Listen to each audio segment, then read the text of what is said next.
From the CISO Series, it's cybersecurity headlines.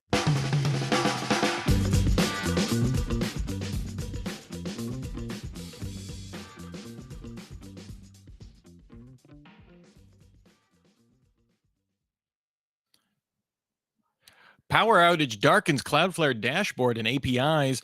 Government deals with Move It and election breaches, and an innovative hack involving Wikipedia and Slack. These are some of the stories that my colleagues and I have been bringing to you on this week's cybersecurity headlines. And now we get a chance for some insight, opinion, and expertise on these stories and more from our guest who is basically sleeping on our metaphorical sofa at this point, Shawn Bowen, the CISO at World Kinect Corporation. Just kidding, Shawn. We love having you here. Thanks so much for making the time and coming back. Thanks for letting me on so often. I have to sleep out in front and hoping that David lets me on. Yeah, well, we leave a blanket out. You know, it's getting cold this time of year. Before we move on, I also have to thank our sponsor for today, Hunters. Help your SOC mitigate real threats faster and more reliably than SIM. Join us on YouTube Live. To do so, go to CISOseries.com, hit the events drop down, and look for the Cybersecurity Headlines Week in Review image. Click on it to join us. We promise we won't bite. You'll just get some amazing content that's live, and you can participate in our chat. We want to see you in our chat. We'll get to your comments, ask some questions, give us your observations, humorous or otherwise, about what we are talking, and we would love to see them. I'm seeing Andre in there already, and David in there getting going back and forth. So let's get some opinions on the news as we run through it. We got about 20 minutes though. So Shawn, let's get started. Right. A power outage darkens Cloudflare dashboard and APIs. Cloudflare continues to struggle with an outage that's impacted its customers' ability to use a wide range of its services. Cloudflare confirmed yesterday the outage does not impact the cached file delivery through Cloudflare CDN or Cloudflare Edge security features. But according to media sources, the company revealed that the ongoing issues are due to power outages at multiple data centers. So, Shawn, obviously a developing story, but definitely looking, if you check out X or anywhere that you're posting short social things, I guess there's still a ton of customers trying to find workarounds to this ongoing issues. If you look at Down Detector's heat map, we're seeing a lot of problems in several major cities in North America. I'm curious, what do you make of, multiple data center power issue? Seems, I don't know, my spidey sense is up. I got a couple things going. First, kudos. I learned about this from you, not from my Cloudflare account. So, well, kudos, but also not great. But I'm sure someone on the team knows. But that's what happens when you listen to your guys' daily stuff. So, thank you. The other thing is, we were just talking about hats earlier. I forgot my tinfoil hat, so I'm gonna put it on metaphorically. I think we're under attack. No, but it is suspicious, right? If I put on my old military hat of what I would do to disrupt a first world nation like ourselves, it would be attacking power and disrupting the comforts that we take for advantage. But it's interesting, because it's obviously not cities being taken down; it's data centers, and I'm really curious what other things are in these locations. That we're only hearing Cloudflare being affected, because generally a lot of people are co-located. So I'm really curious how much it's expanded beyond, or if there's more to the story than what we're being told. It's interesting. We're not hearing like an AWS outage happened, or something like that. Yeah, exactly. Or some other company that's hosted. And a lot of companies aren't in multiple data centers, or they don't have sources that are in multiple. They might be in multiple, but one house is whatever. And so it's interesting what's going on that they're having this much issues. And we know Cloudflare is a fairly big presence on the internet. Quite a few of us use it in the world. I use it to host my personal domains and stuff like that. And so you think supply chain attack, this is a prime target. So obviously, as you said, the spidey senses, I think our job is to be naturally what's the worst possible, and then work our way back to what is likely. So obviously my first thought, worst possible, is okay, this is the end of the internet for a little while. But then let's work our way back to where we're at. So I'm going to keep my finger on this one and see what comes out of it, and see if I, see what matches the press versus what's real. Yeah, and Cloudflare usually is pretty good when it comes to, postmortems and that kind of stuff. So Yeah. I'm hopeful that we'll get some more details, for whatever the root cause, whether it was a bunch of rats all coordinating to, the squirrel rule. Next story here, government breach stories just kind of were all descending on us this week, so we'll double up here. First, according to documents received from a FOIA request, the Move It breach saw the CLOP ransomware group access emails on over 600,000 federal employees at the Department of Justice and Defense. And then there was also this story this week that the District of Columbia Board of Elections revealed a breach that contained a copy of a full voter roll, and this breach remains under investigation. Not a lot of details necessarily out of that. Of course, Shawn, the government, when we're talking about something more municipal versus federal government, very large regardless, and inevitably things will go wrong. We've seen this with big companies like Microsoft or Cisco having vulnerability issues. But with the conflicts and the wars that we're seeing across the world, Ukraine and the Middle East, appears to be all highly intelligence-based, or we're seeing a cyber component kind of like we've never seen before. That passive data always looks like great raw material for espionage, cybercrime, and other kind of activities related to warfare. Given the Biden administration's proactive stance on cybersecurity, I'm curious what you're feeling about these two breaches. Yeah, this is definitely interesting.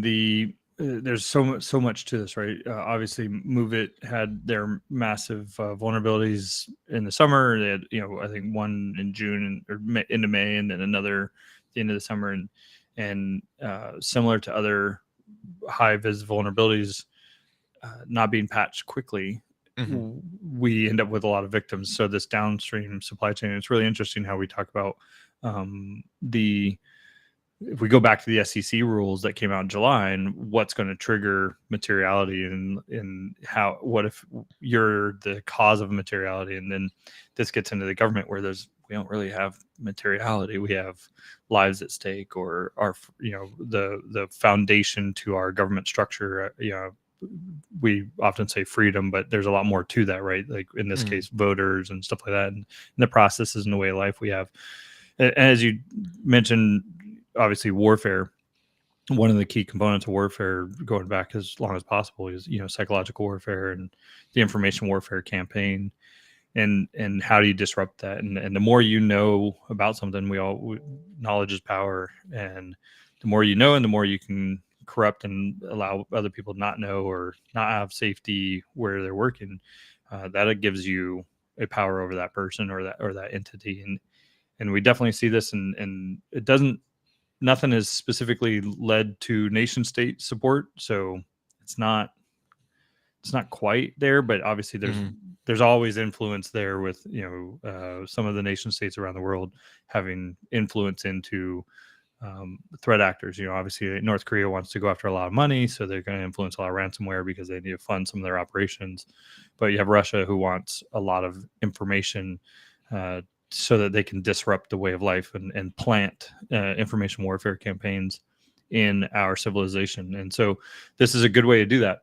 And we can go back to the OPM breach of, what was it, 2014, 2015, where China had breached OPM and took several of, at the time I was a government entity, twofold actually. And so my data was part of that, of what they get about people, which from a threat actor perspective is a goldmine, not necessarily on the primary use, but the secondary use, because now I have trusted information, and we always say, how do you compromise someone? It's building trust. So we want to build that trust as quickly as possible, and this allows us to do that.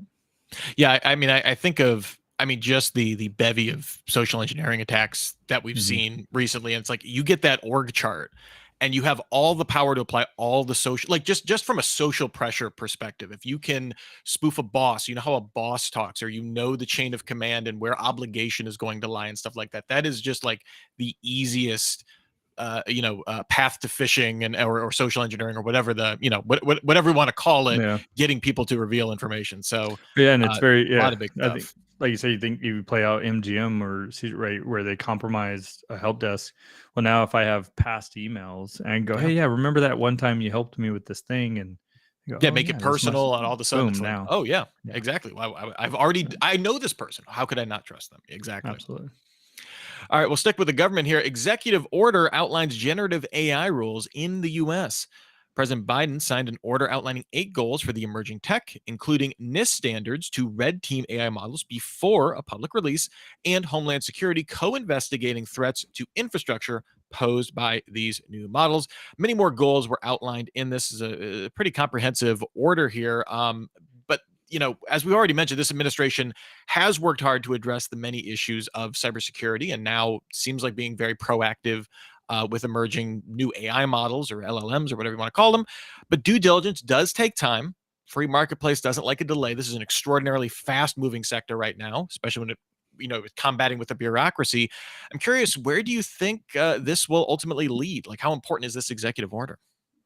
Well, first, I want to compliment the government. As a former government employee, I know the speed is relatively a bale of turtles marching through peanut butter, right? um, so the fact that they're turning some AI rules this fast around, we say this administration, and I appreciate that, and I'm not trying to take anything from the current administration, but collectively, I think the government over the last 10 years has sped up each year, has gotten better and faster around cybersecurity, cyber threats, AI, that maturation in that space.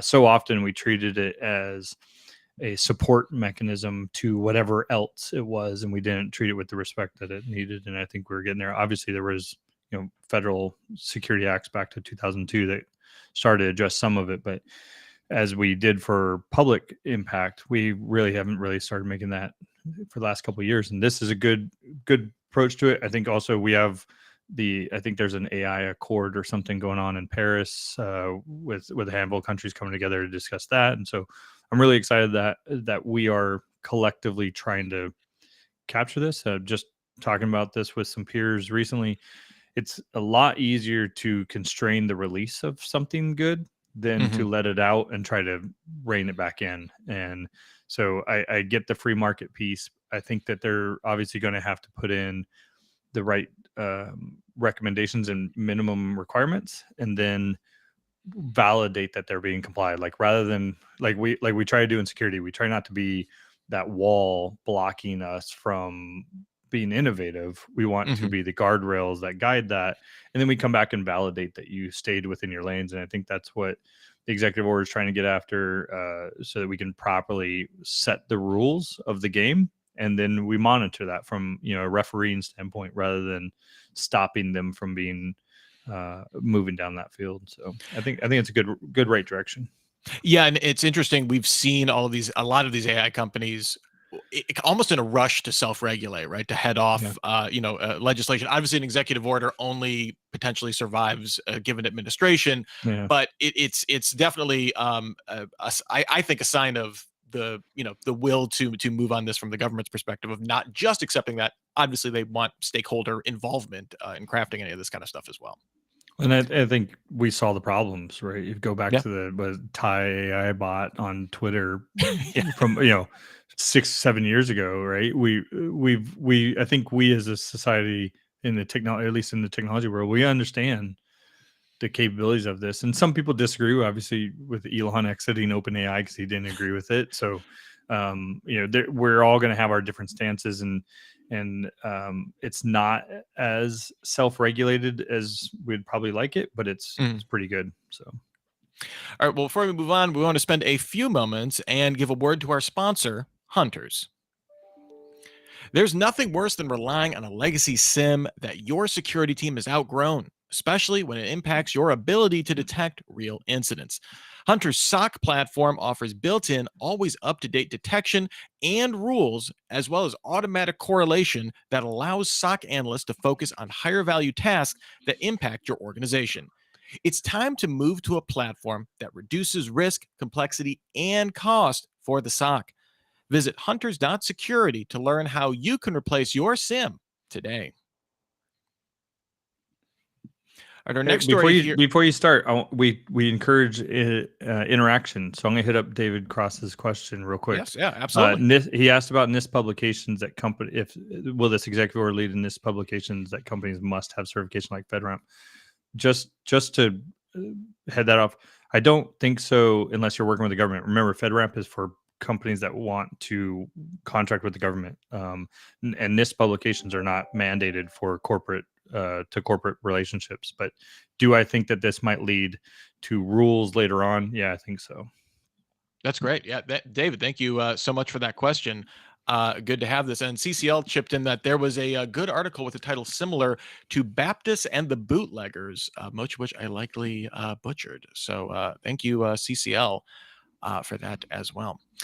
Next up here, SEC sues SolarWinds for 2020 breach.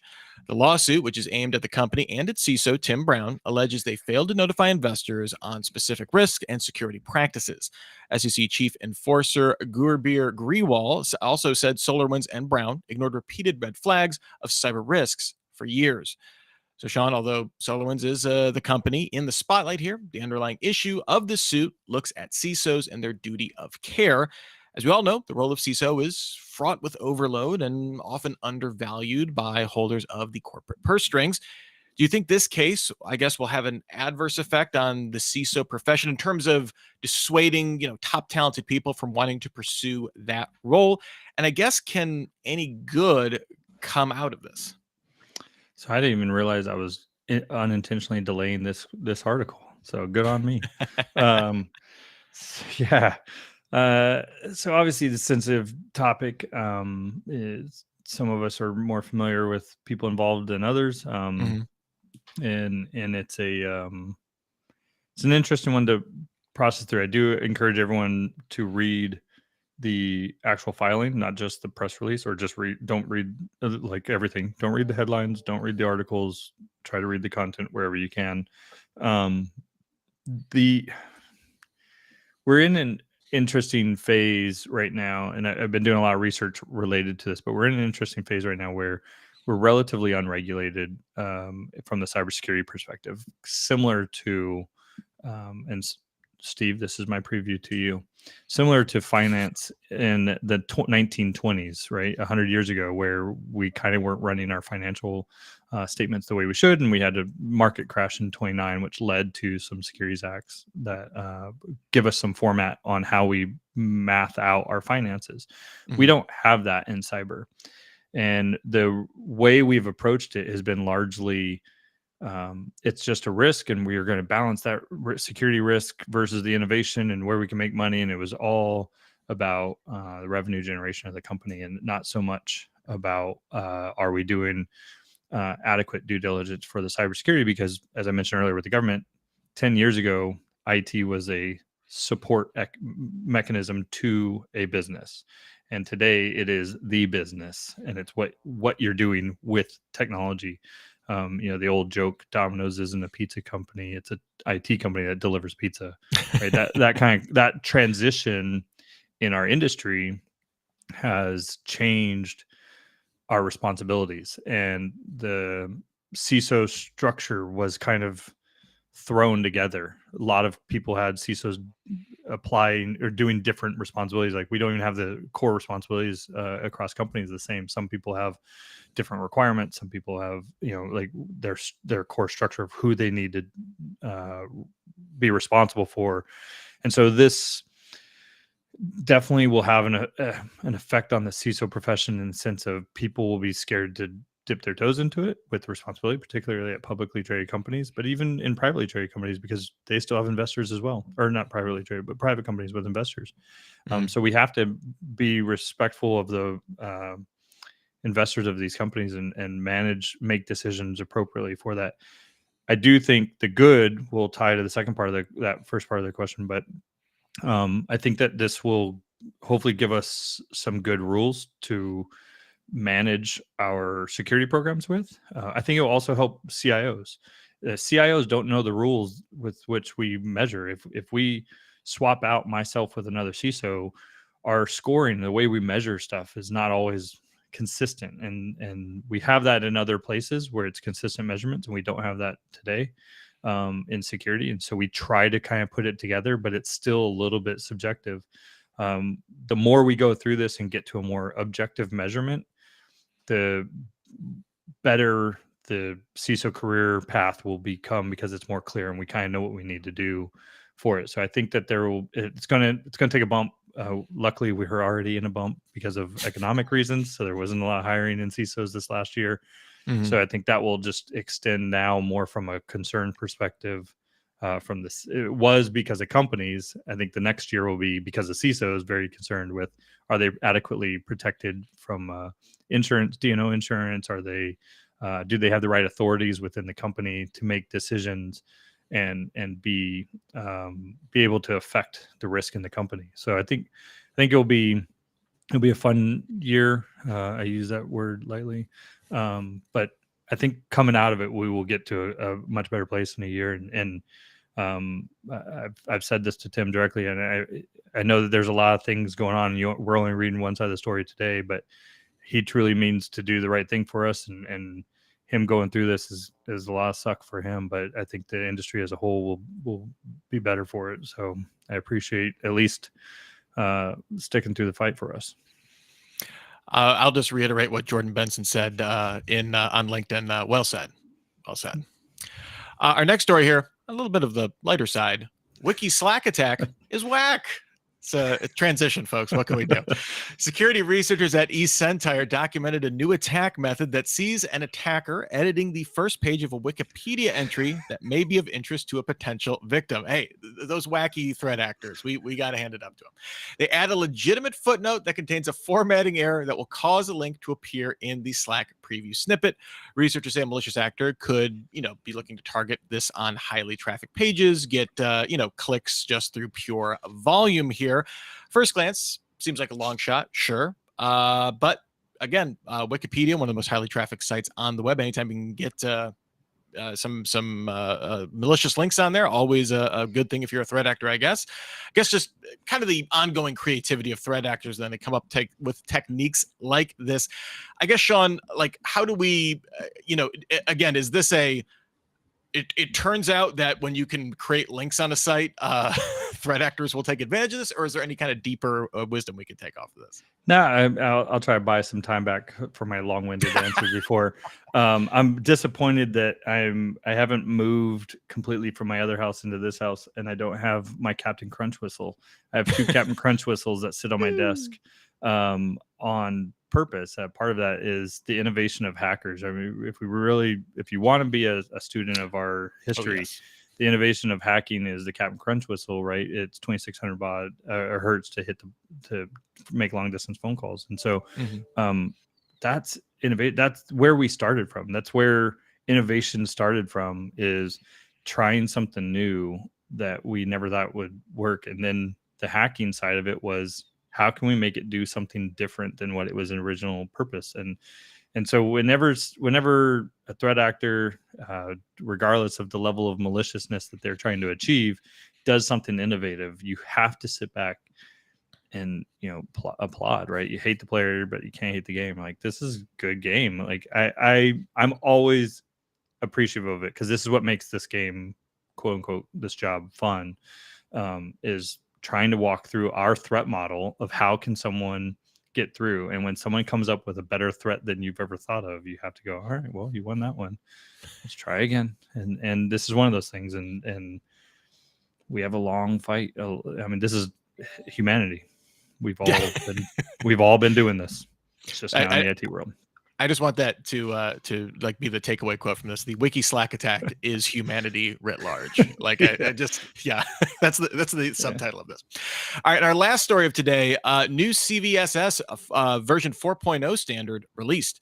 The Forum of Incident Response and Security Teams, or FIRST, killer acronym, guys, has officially released its version 4.0 of its common vulnerability scoring system. You know it as the CVSS standard.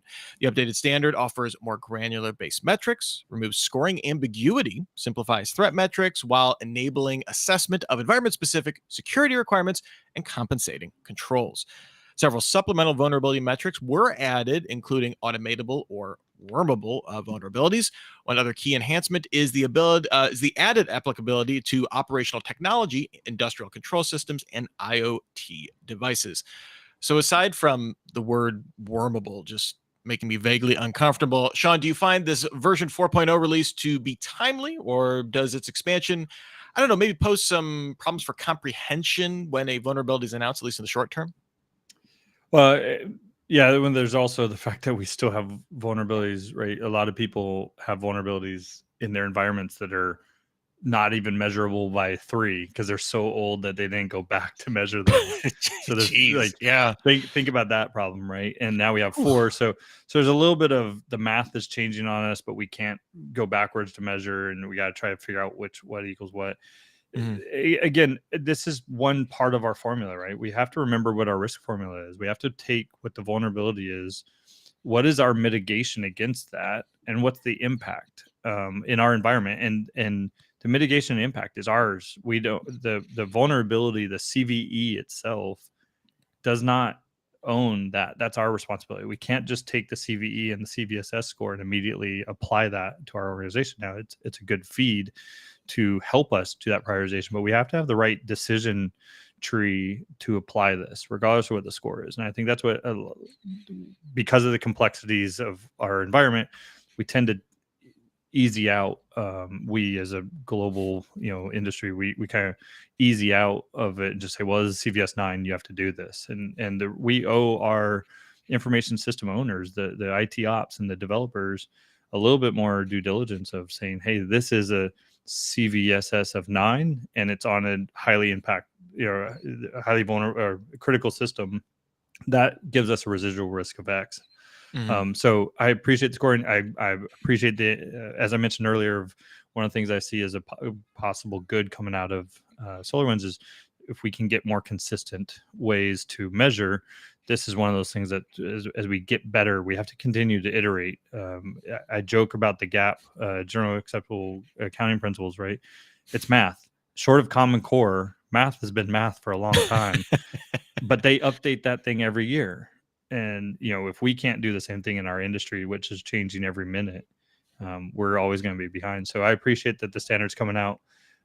We just have a lot more work to do to define some standards for measurement. Yeah, I like that it seems, I mean, obviously, that with any CVSS score, the getting applying that in context, right? It doesn't matter if it's a 10 or if it's a 5, it's all about the context. And this seems like it gives a little bit more visibility to allow you to apply that context. Doesn't obviously give that to you it all depends, like you were saying, for organizations, for critical systems, that kind of stuff. But I do like that it a little bit more, I don't even want to say transparency, but it just gets closer to context. And I feel like that's a net positive for everybody, for sure. All right. Well, before we get out of here, I just want to thank you, Shawn Bowen, CISO at Kinect Corporation, for your sage wisdom, for laughing with me at the Wiki Slack attack and those wascally threat actors. Where can people find you on the cyberspace if they are so inclined? Generally LinkedIn, and I saw CCL made a comment that Food for Thought has a post coming along with it for a while in a little while. So yeah, so I'm on LinkedIn. I try to be fairly active. This last couple of weeks I've kind of fallen off on that, but I'll get back on there. So I'm on there at least once a day reading and taking everything in, but I need to be better about posting. We'll be waiting for you when you come back, Shawn. Don't worry. Also, thanks today to our sponsor, Hunters. Help your SOC mitigate real threats faster and more reliably than SIM. Also, thanks to all of our commenters today, like Jordan, CCL, David, and Andre, for just all chipping in, giving some context, giving some great thoughts here. We can't always get every single one we get up on the screen, but we do appreciate you being there and participating. We'll be back with another Week in Review episode next week, Friday at 3:30 p.m. Eastern. And remember, you can still get your daily news fix through cybersecurity headlines every single day. Give us 6 minutes. We'll get you all caught up. Until the next time we meet, I'm Rich Stroffolino, reminding you to have a super sparkly day. Cybersecurity headlines are available every weekday. Head to CISOSeries.com for the full stories behind the headlines.